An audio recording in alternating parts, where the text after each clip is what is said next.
우리가 오후 시간에 지금 자기의에 대해서 살펴보고 있습니다. 어떤 분들은 목사님 자기의에 대해서 설교하니까 늘 마음이 찔립니다. 그렇게 말씀하시는데, 이 자기의의 주제라는 것은 어떤 특별한 한 사람의 문제가 아닙니다. 모든 사람에게 해당되는 문제입니다. 또 하루 이틀의 문제가 아니고 죽을 때까지 해결해야 되는 그런 문제입니다. 그러니까 자기의라는 것은 설교하는 저 자신부터 부담이 되는 그런 주제입니다. 왜냐하면 여전히 저에게도 자기의가 있거든요. 그럼 여러분들에게도 있고 초신자에게 있는 것이 아니고 오래 다닌 사람일수록 이 자기의의 쓴뿌리가 남아 있습니다. 그래서 우리는 죽을 때까지 자기의와 싸우게 되는 그런 삶입니다. 그래서 이 자기의의 주제는 어떤 특정한 한두 사람의 문제가 아니고 예수 믿는 모든 사람의 문제다. 인간의 원죄가 자기의거든요. 자기의. 하나님의 의롭다함을 우리가 받아들이지 않고 내가 의롭다는 거잖아요. 내 스스로 내가 의롭고 내가 주인이고 내가 똑똑하다고 생각하는 이게 인간의 원죄이기 때문에 우리는 다 원죄를 타고난 사람이기 때문에 여전히 우리 속에 그게 남아 있습니다. 특별히 내가 남들보다 조금 더 나은 것이 있으면 이게 더 크게 나타나는 거죠. 여자로 말하면 얼굴이 조금 예쁘다든지, 남자는 힘이 세다든지, 돈이 많다든지, 이렇게 하면 남들보다 자기의가 더 크게 나타나는 것입니다. 그러다 보니까 자랑으로 나타나는 것이고, 그렇지 못한 사람을 또 무시하게 되는 이 자기의가 나타나게 되는 것입니다. 그래서 이 자기의는 반드시 극복해야 되는 문제이기 때문에 하나님은 우리에게 어떤 재능도 주지만 반대편도 주시는 것입니다. 그게 지난번에 살폈는데 사도 바울에게 뭐 했습니까? 가시. 그게 구체적으로 어떤 병인지는 뭐 성경에 나와 있지 않으니까 이런저런 추론하지만 우리는 뭐 알 수 없습니다. 성경이 말하면 거기까지만 알면 됩니다. 구체적으로 바울에게 가시가 무엇인지는 몰라요. 그렇지만 바울에게는 내가 이 부분만 없었으면 그래서 하나님 앞에 하나님 이거 좀 고쳐주십시오. 그렇게 간절히 기도했을 때 하나님이 내 은혜가 내게 족하다. 요것마저 없으면 너는 교만해서 아무짝에도 못 쓴다. 그러니까 그 기도하기 전까지는 그 가시가 자기에게 사탄의 가시라고, 사탄 마귀가 주는 것이라고 생각했습니다. 기도하고 보니까 이건 마귀가 주는 게 아니고 하나님이 사도 바울을 지켜주기 위한 방패막이었다. 방패막. 그것 때문에 바울이 교만하지 않고 자기에 빠지지 않고 살아갈 수 있었던 것입니다. 자, 이런 사탄의 가시는 우리들에게도 있을까요, 없을까요? 우리들에게도 다 있습니다. 누구에게나 다 있는 거죠. 근데 이걸 깨닫게 되면 감사가 되는데 이걸 깨닫지 못하면 주여 이거 고쳐주십시오. 이거 제거해 주십시오. 그렇게 하는 것입니다. 사도 바울이 했던 그 기도를 우리가 또 하게 되는 거죠. 저는 어릴 때는 솔직히 좀 가난했던 것이 참 불편했습니다. 왜 좀 집안이 부유한 집에 태어나지 않았을까? 그래서 원망했던 적이 있습니다. 그래서 잘 사는 친구들을 보면 부러움이 드는데 나중이 되고 나서야 내게 참 가난이 복이었구나. 그때 외동 아들인데 제가 외동 아들입니다. 할아버지까지가 5대 독자였습니다. 5대 독자. 5대 독자고 할아버지에게 아들 3명이었는데 큰아버지는 아들이 없고 셋째 삼촌은 군대가 돌아가셨고 장가도 가기 전에 우리 아버지만 제가 자식이 하나거든요. 그러니까 아버지가 6대 독자가 되는 것이고 제가 7대 독자가 아닙니까? 그러니까 가난한 가운데서도 저희 어머니는 제가 해달라는 건 거의 다 해줬습니다. 물론 제가 원하는 만큼은 해주지 않았죠. 만약에 제 집이 조금 부유했더라면 아마 저희 어머니는 다른 딸들이 요구하는 건 안 해줘도 제가 요구하는 건 다 들어줬을 것입니다. 그러면 제가 지금처럼 되었을까? 저는 자신이 없습니다. 인간 쓰레기 같은 그런 삶을 살았겠죠. 그래서 그때는 가난이 내게 가시였는데 지금 생각하니까 참 감사가 된다. 그 과거 지난날 내가 원하는 대로 가지 않도록, 부모님이 능력이 안 됐기 때문에 못 해준 것이지 부모님 능력이 됐더라면 그렇게 해줬으면 어떤 삶을 살게 될 것인가 내가 뻔히 생각하면 그 길이 나오거든요. 그래서 하나님이 나를 지켜주기 위해서 그렇게 하셨구나, 그런 생각이 들어요. 저는 우리 지동에 있는 성도들을 볼 때도 그런 생각이 듭니다. 이야, 저분은 지동에 있을 사람이 아닌데, 저런 분은 서울 가 살아야 되는데, 다른 훌륭한 남자와 살아야 되는데, 그렇게 생각되는 분들이 있습니다. 물론 제가 그분들의 사정은 다 모르잖아요. 근데 그분들이 왜 지동에 살고 왜 그 남자하고 살겠습니까? 자기에게 가시가 있거든요. 가시. 남들에게 말하지 못하지만 그 가시가 있기 때문에 여기 사는 겁니다. 그 가시마저 없었더라면 여기 살지 않고 다른 데, 더 좋은 데 갔겠죠. 그렇죠?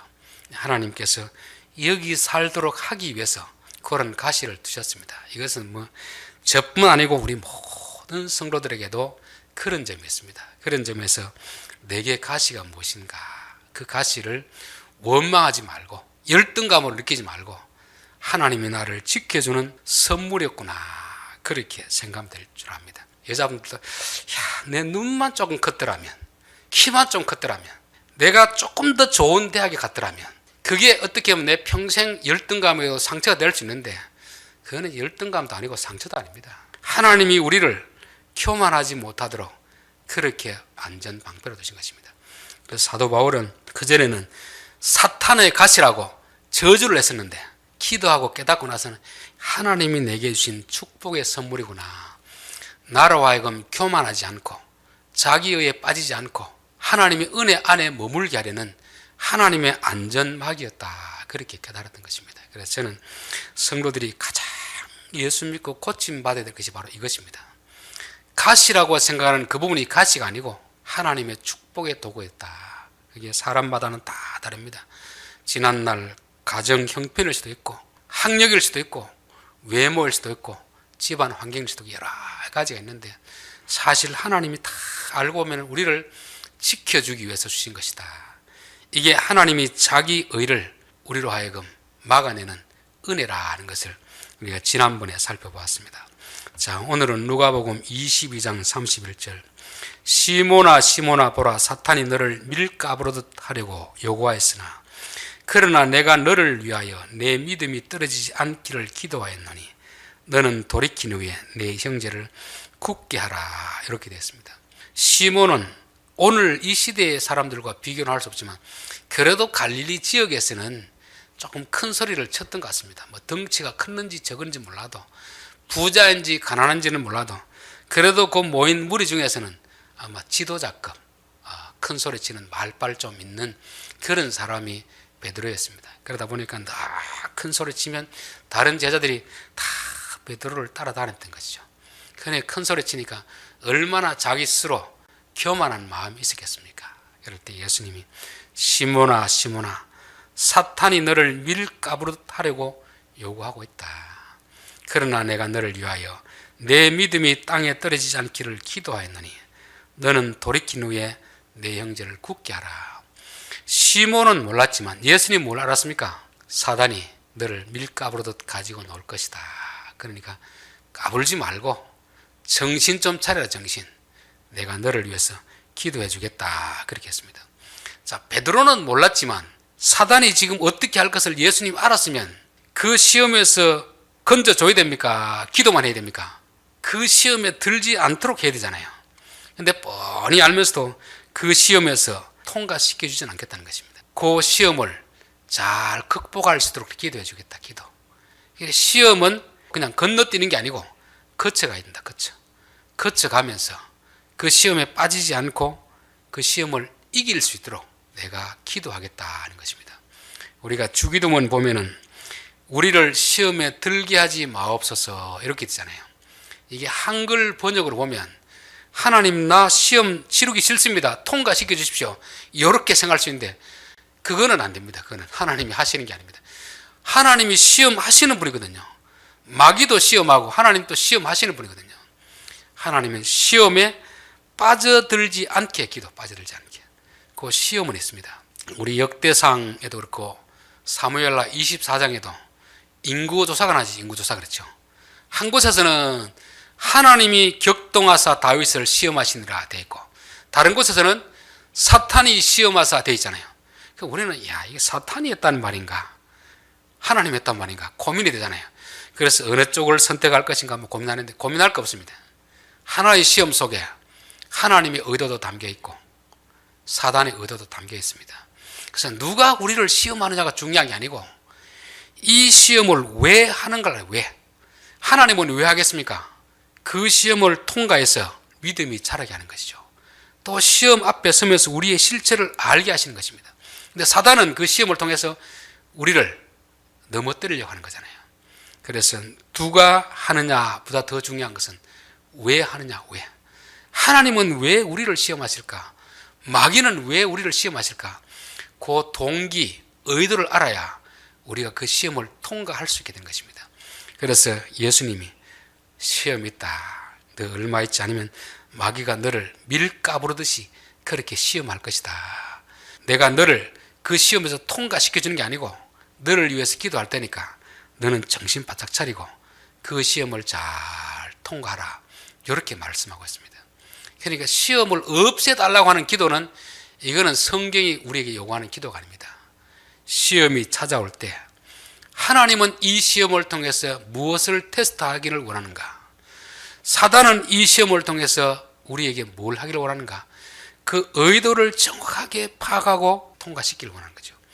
우리가 보이스피싱을 이제 몇 번 다 당해봤을 겁니다. 그래서 예전엔 저도 모르고 막 따라갔습니다. 근데 이제는 딱 들어보면 요거 속이려고 하는구나. 그러면 대답을 그냥 다 해주죠. 모른 척하면 해주면서 결국 나중에 뭐 통장이라든 이럴 때는 엉뚱한 소리 해가지고 그냥 비켜 나가버리는 것입니다. 모르면 시험에 빠져드는 것이고 알면 시험은 있지만 통과하게 되는 것입니다. 그래서 우리가 시험을 거치는 사람하고 안 거치는 사람은 질적으로 차이가 납니다. 우리가 시험을 치르지 않으면 우리 스스로는 믿음이 대단히 좋은 것처럼 착각에 빠질 수가 있습니다. 그렇기 때문에 하나님은 믿음의 상태를 깨닫게 하기 위해서 제자들을 풍랑이 있는 바닷가로 데려가는 것이죠. 그리고 옆에서 굴굴 주무시는 척 하는 겁니다. 얘들이 어떻게 하나 지켜보는 거잖아요. 그 전까지는 이들이 믿음이 좋다고 생각합니다. 근데 막상 시험 앞에 딱 닥치니까 자기들이 믿음이 어느 정도인지 정확하게 드러나잖아요. 여러분, 내 실력을 제대로 알고 사는 게 좋겠습니까? 모르고 사는 게 좋겠습니까? 내 상태를 알아야 되잖아요. 그래야 어떤 일은 내가 해결할 수 있다 없다를 잘 알아야 되는 것입니다. 그래서 우리가 어리석은 착각에 빠져 살지 않도록 하나님은 우리를 시험의 자리로 내모시는 것입니다. 내모시면서 그냥 가만히 지켜보고 있는 게 아니고 저들이 시험을 잘 통과하게 하옵소서 기도하는 거잖아요. 그래서 예수님이 광야로 갈 때 누가 이끌고 갑니까? 성령님이 들어가가지고 마귀에게 넘겨버리잖아요. 시험해라. 그리고 성령님이 곁에서 통과할 수 있도록 계속 기도하고 지원해 주는 것입니다. 그래서 우리가 어떤 시험을 당할 때 주여 이 시험을 잘 극복하게 하옵소서. 시험 자체를 그냥 훌쩍 뛰어넘어가는 게 복이 아니고 시험을 겪으면서 그 시험에 통과하는 것이 이게 복입니다. 왜 그렇게 합니까? 왜? 내가 돌이킨 후에 내 형제를 굳게 하라 돼 있잖아요. 그러니까 우리가 사명이 없으면 굳이 그런 시험을 안 해야 됩니다. 그런데 어떤 지도자가 된다든지 교회 직분을 가지기 위해서는 다른 사람이 시험 들 때도 우리가 그들을 잘 인도해 줘야 되잖아요. 내가 시험을 당해보지도 않고 시험을 당하고 빠진 사람이 남들을 어떻게 건져내겠습니까? 내가 그 시험을 당해보고 그 시험에서 건짐을 받은 사람만이 남을 건져낼 수가 있는 것입니다. 그래서 모세라는 말이 애굽어로는 왕입니다. 왕. 그래서 투투 모세, 투투 왕이란 말이거든요. 공주는 그 어린아이를 건져내고 나서 모세라고 지었습니다. 히브리어로는 물에서 건짐 받은 자입니다. 바로 공주가 모세야 모세야 부를 때 애굽 사람들은 뭘로 듣겠습니까? 왕으로 들리는 거죠. 히브리인들에게는 물에서 건짐 받은 자이다 있잖아요. 그러니까 얘가 뭔가 물에서 건지는 일을 할 것이다. 그런 생각을 하는 것입니다. 그래서 하나님께서 왜 모세를 굳이 나일강에 띄우고 거기에서 타이밍을 조절해 가지고 바로 공주를 통해서 건짐 받게 하느냐. 바로 하나님의 계획이고 이름 속에 담겨 있는 것입니다. 그래서 우리는 내가 과거에 경험했던 실패, 이런 것들은 하나님이 나와 동일한 실패를 한 사람을 건져내게 하기 위해서, 그렇게 사명을 감당하도록 하기 위해서 그렇게 주는 것입니다. 우리 생각 같아서는 모세로 하여금 그 시험 자체를 아예 그냥 훌쩍 뛰어넘어가기를 원하지만, 그렇게 되어서는 시험 든 사람을 건져낼 수가 없습니다. 내가 그런 경험이 없는데 남들에게 어떻게 그런 일을 하겠습니까? 저는 코로나 걸린 게 참 감사가 됐어요. 걸리기 전까지는 나는 특별한 슈퍼 항체를 가진 존재구나, 남들은 다 걸려도 나는 안 걸리는구나. 그리고 은근히 교인들이야 몰라도 다른 목사님들 걸리면 저분이 믿음이 부족하나, 기도가 부족하나, 저도 기도하지 않았으면서도 은근히 안 걸린 것에 대해서 내 스스로 자기 의가 쭉 올라오는 거죠. 말은 안 해도 속으로는 기도를 열심히 했더라면, 교인들은 몰라도 목사는 안 걸려야지, 목사가 걸리면 덕이 되겠나, 그렇게 교만에 떨었었는데 하나님 너 교만하지 마라. 그러니까 제가 걸리고 나니까 이제 교인들이 심정 이해가 돼, 이해. 그래 제가 안 걸려보고 남들 뭐 걸리는 데에서 이랬다 저랬다 말을 못 하잖아요. 걸리고 나니까 이분들이 참 힘들었겠구나, 그게 됩니다. 그래서 지도자가 될 사람들은 하나님이 의도적으로 남들이 겪지 않아도 될 그런 어려운 상황을 다 겪게 하시는 것입니다. 그래서 우리에게 있는 실패는 실패가 아닙니다. 실패를 통해서 그게 귀한 경험이 되잖아요. 내게 그런 경험이 있어야 남들에게 도움이 될 수가 있습니다. 나는 어릴 때부터 조금도 고생하지 않고 잘 산 사람이 나중에 집안 형편이 어려운 청소년들에게 이렇게 하라 저렇게 하라 말하면은 그 청소년들이 그 사람 말을 듣겠습니까? 안 듣거든요. 적어도 앞에 성공한 사람이지만 자기와 같은 청소년기에는 정말 자기보다 더 어려움을 겪었던 사람, 그러나 그걸 극복하고 성공한 사람들의 말이라면 듣게 되는 것입니다. 그래서 저는 이 시대에도 하나님이 어떤 지도자를 쓸 때는 재벌집 아들을 통해서 역사하지 않습니다. 어려서부터 손에 물 한 방울 안 묻히고 그렇게 자란 사람이 뭐 서울대를 나온들 공부는 잘하고 좋은 자리는 차지할 수 있을지 모르는데 다른 사람들에게는 감동이 없습니다. 지금도 하나님 쓰시는 사람을 보면 정말 가난한 환경 가운데서도 어려움을 극복하고 사회적으로 어느 정도 위치에 선 사람들, 그런 사람을 통해 쓰신 이유가 바로 거기에 있습니다. 그래서 하나님이 베드로를 쓰시기를 원하는데 왜 시험 당할 걸 알지만 그 자리에서 통과시켜 주지 않느냐, 너는 그 시험을 믿음으로 극복한 후에 너희 형제들을 굳게 하라는 사명이 있기 때문에 그렇습니다. 저는 우리 예수 믿는 사람들, 물론 다른 사람도 마찬가지지만 우리의 지나온 삶 속에서 실패한 것도 하나님은 다 쓰십니다. 버릴 게 아무것도 없어요. 여러분, 사도 바울이 예수 믿기 전에 뭘 했습니까? 철저한 율법주의자는 그렇죠. 근데 예수님 믿고 나니까 완전히 그게 잘못됐다는 걸 알고 복음주의자로 바뀌는 겁니다. 은혜의 사람으로 바뀌는 거죠. 그러면 예수님 만나기 전에 사도 바울의 삶은 실패겠습니까? 실패가 아니겠습니까? 실패가 아니죠. 그 자체는 실패이지만 그것 때문에 복음의 가치를 아는 겁니다. 이게 없었더라면 복음의 가치를 모르는 것이고, 이 또 율법주의자로서의 자기가 실패가 없었더라면 유대인들에 가서 그렇게 자신만만하게 복음을 전할 수 있겠습니까? 못 전하는 거잖아요. 그래서 사도 바울에게 있었던 실패도 실패는 아닙니다. 다 하나님께서 복음을 전하는 자들로 쓰시기 위해서 실패를 경험하게 하셨던 것입니다. 그래서 저는 우리 예수 믿는 사람에게 있는 실패는 실패가 아니다. 어떤 어려움이 있을 때마다 왜 다른 사람은 안 겪는데 나만 겪어야 됩니까? 그런 소리를 할 필요가 없습니다. 하나님께서 이 부분에서 이 시험을 통과하게 한 다음에 또 나를 쓰시려는구나. 이 시험을 겪지 않으면 적어도 그런 시험을 당한 자들에게 내가 할 말이 없습니다. 말을 해도 들어주질 않습니다. 그러나 그 부분에서 실패한 경험이 있으면 실패한 자들이 가서 그 말을 할 때 세상 말로 말빨이 먹히는 거잖아요. 그렇죠? 하나님 그렇게 쓰시기 위해서 바울에게 그렇게 하시는 것입니다. 그래서 사도 바울의 철저한 율법주의자의 삶도 하나님이 다 쓰시는 것입니다. 그 실패가 없더라면 사도 바울은 유대인들에게 복음을 전할 수가 없었습니다. 그래서 저는 바울뿐만 아니고 우리의 인생에도 지난날 돌아보면 참 부끄러운 부분이 많이 있잖아요. 실패한 부분이 많이 있잖아요. 누구에게도 말 못할 그런 아픔의 부분이 있잖아요. 근데 그걸 부끄러워할 필요는 없습니다. 하나님께서 이 부분을 쓰시기 위해서 그런 과정을 거치게 하셨구나, 그런 생각을 하면 되는 것입니다. 베드로후서 3장 18절에 보면 오직 우리 주 예수 그리스도의 은혜와 그를 아는 지식에서 자라가라. 베드로후서는 베드로가 2권에 쓴 책 중에서 마지막이고 3장 18절은 결론입니다. 결론. 하나님을 아는 지식에서, 은혜에서 자라가라. 즉 하나님의 은혜는 뭡니까? 성공한 사람만 쓰시는 게 아니고 실패한 자의 실패까지도 다 쓰시는 분이다 하는 것입니다. 그래서 우리가 하나님의 은혜를 알면 자기 의를 버리게 됩니다. 하나님의 은혜를 모르면 자기 의를 자꾸 드러내는 거죠. 제가 성경을 보면서 늘 한때는 이해되지 않았지만 목사가 되고 나서 이해된 부분이 바로 이 부분입니다. 아론과 베드로, 구약과 신약에서 중요하게 하나님 앞에 쓰임받는 인물이거든요. 그런데 이들의 특징은 뭐냐면 치명적인 잘못을 범한 사람입니다. 대제사장이 될 사람인데 우상 숭배는 가장 주동자가 아론이었습니다. 오늘날로 같으면 아론 같은 사람은 당장 가르쳐야 됩니다. 그리고 그 상황에서 믿음을 지킨 사람을 대제사장으로 세워야 됩니다.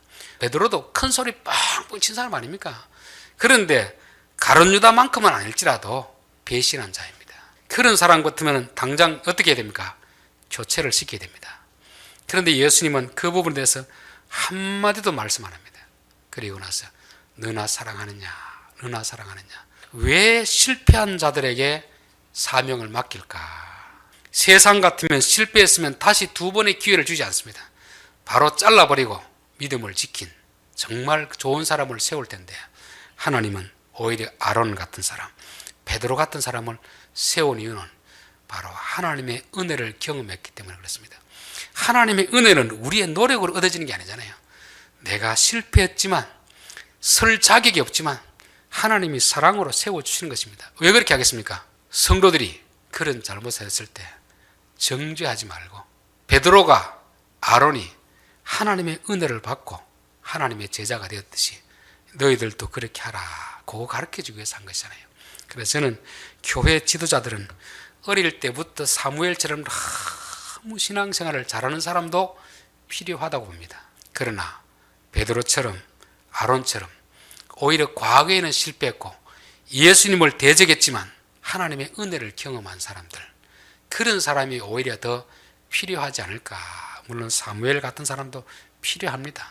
그러나 때로는 아론처럼, 베드로처럼 그런 사람도 필요한 것입니다. 그래서 오늘 말씀처럼 사단이 너를 밀가부를 듯 하려고 하지만 너는 정신을 바짝 차리고 그 시험을 잘 통과해라. 내가 통과하도록 기도해 주겠다. 통과하고 나서 너희 백성들, 똑같은 시험을 당한 자들을 굳게 세우라, 그렇게 말씀해 주셨습니다. 그래서 저는 우리가 자기의에 빠지지 않기 위해서는 이 하나님의 은혜를 경험해야 되는 것입니다. 하나님은 결코 실패했다고 해서 나무라지 않습니다. 실패를 통해서 또 다른 성공을 가져올 수 있기 때문에 그렇습니다. 우리의 지난날, 과거의 쓴뿌리, 실패, 부끄러운 부분들도 예수 안에 있으면 다 하나님의 일에 쓰임받을 수 있는 귀한 도구와 경험임을 알고 더 이상 그 부분이 부끄러움이 아니고 사명이 될 수 있기를 바라겠습니다. 기도하겠습니다.